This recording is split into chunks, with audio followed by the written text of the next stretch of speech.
comme chaque semaine pour la cuisine de nos voisins. Je vous rappelle le principe, il est très simple, puisque je vous propose de partir à la rencontre d'une famille d'origine étrangère pour partager avec elle ses traditions, sa culture et ses petites habitudes, et tout ça au travers d'un plat typique de son pays d'origine.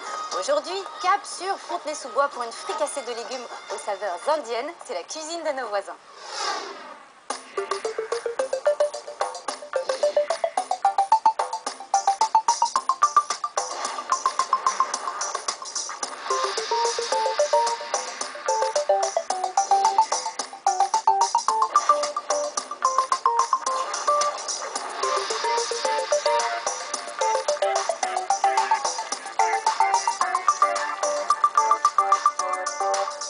C'est à Fontenay-sous-Bois qu'Anil, 48 ans, vit et cuisine à l'indienne. Anil est un vrai passionné de cuisine et c'est pour cette raison qu'il en a carrément fait son métier.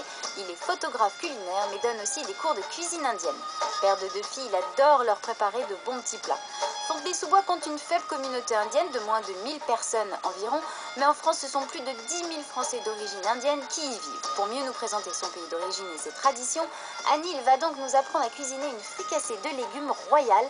Rendez-vous chez son épicier pour l'achat du principal ingrédient. Bonjour Anil. Bonjour. Vous allez bien? Ça va, namasté. C'est comme ça qu'on... Voilà, on dit namasté. Namasté pour dire bonjour. Voilà. Alors on va faire une fricassée de légumes. Parce qu'en Inde, une fricassée de légumes, c'est pour 95% des Indiens, c'est le plat principal. Parce que les hindous sont des végétariens. Ah oui, c'est vrai, donc on fait, en plus de faire un plat typiquement indien, on fait un plat typiquement végétarien. Absolument, 100% végétarien. On se concentre donc sur les derniers ingrédients qui sont donc les aubergines et les oignons rouges. Absolument. L'oignon rouge. Les oignons rouges font beaucoup moins mal aux yeux et ont plus de goût. Et déjà, ça c'est une bonne astuce. Voilà. C'est-à-dire préférer pour découper les oignons rouges. Absolument. Ça fait moins pleurer. Et des aubergines. Et les aubergines, des petites aubergines qui viennent de l'Inde. Ok. Ça vient directement d'Inde. Voilà, ça vient on directement les trouve en d'Inde. France. Oui, oui, absolument.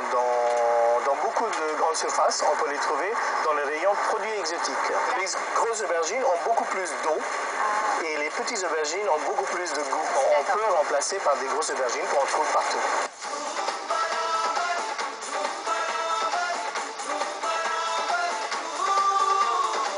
Donc ce soir, qui vous avez invité?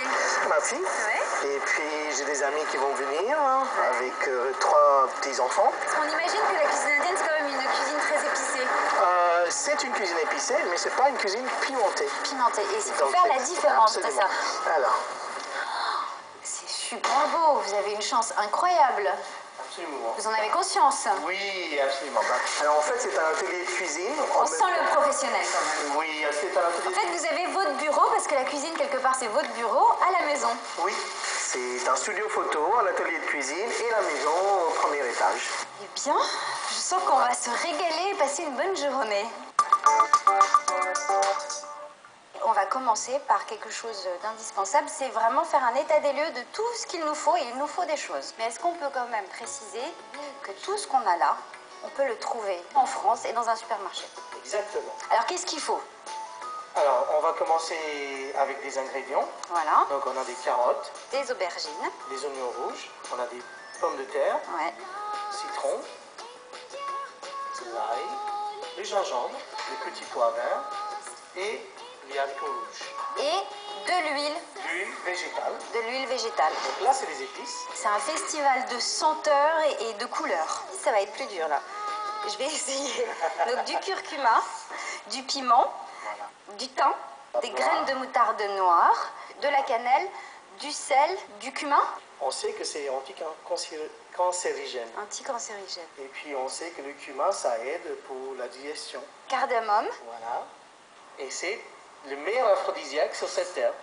Ah, là, vous dites quelque chose de très très intéressant qu'il va falloir souligner. Moi, je pensais que c'était justement le gingembre qu'on a présenté tout à l'heure. Alors, le gingembre, c'est un excitant. Et le cardamome est un aphrodisiaque. D'accord. Clou de girofle, poivre, du tamarin, Du tamarin. la poudre de coriandre.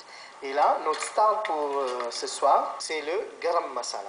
Là, on a tous les ingrédients et toutes les épices nécessaires. Alors maintenant, on va faire, si vous êtes d'accord, un point sur les ustensiles. Il nous faut un mortier. C'est notre karahi à nous, comme un wok.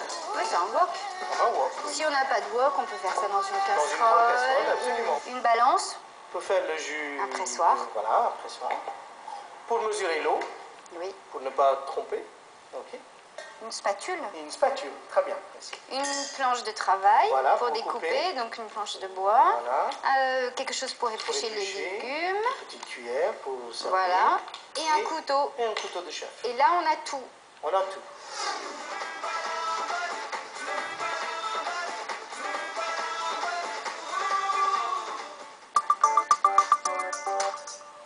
On est parti. On va commencer avec les carottes. Ok, alors on les épluche, j'imagine. On va les éplucher.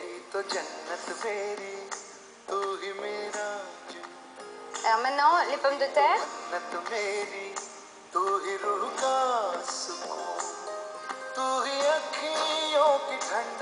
Si votre planche bouge comme ça, vous mettez un peu d'eau sur du sopalin, vous le mettez en dessous, ça ne bougera plus. Voilà, c'est tout bête, mais il fallait y penser. Et puis comme ça, vous pouvez y aller plus vite. Donc il faut émincer le plus possible les oignons. Parce que plus petits sont vos oignons, l'ail et gingembre, mieux les épices vont venir s'accrocher.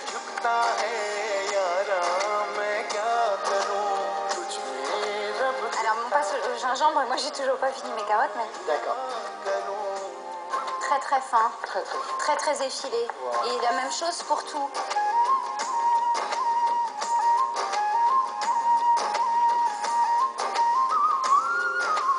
On coupe la gousse d'ail en deux. Okay. On Ouais. enlève cette partie-là. Ah bon? C'est la partie la plus indigeste dans l'ail. Ok. C'est ça qui nous fait rôter très gentiment. Qui nous fait rôter? Voilà. L'ail ou la petite chose qu'on a? Petite chose, parce que Ah, la petite chose. on l'écrase, regardez. Ouais, mais Dans la bon. cuisine indienne, ce qui nous intéresse, c'est la pâte d'ail. Alors je vais essayer cette histoire d'ail. Le poids du corps. Ouais. Et voilà, c'est tout ça.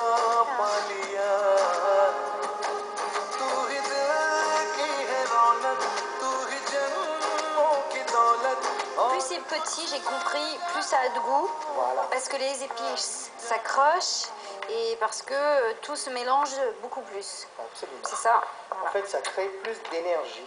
Ok. Les épices, c'est pas pour les goûts et les saveurs, mais c'est pour l'énergie. Juste, on va un peu récapituler. Oui. On a coupé les tomates en petits dés, les pommes de terre en petits dés, les carottes fins, mais plutôt en longueur, les oignons très très effilés, le gingembre coupé encore plus petit que tout, c'est la chose la plus petite. Absolument. Hein, et l'ail donc avec la fameuse technique de l'ail pour pas sentir mauvais de la bouche. Exactement. Les aubergines, Donc, on va les petites aubergines, voilà. le citron vert. Ok. Donc pour le ramolli, voilà, j'utilise mon poids. Pourquoi Après, il faut ramollir le citron avant? c'est plus facile pour récupérer le jus. Ah oui.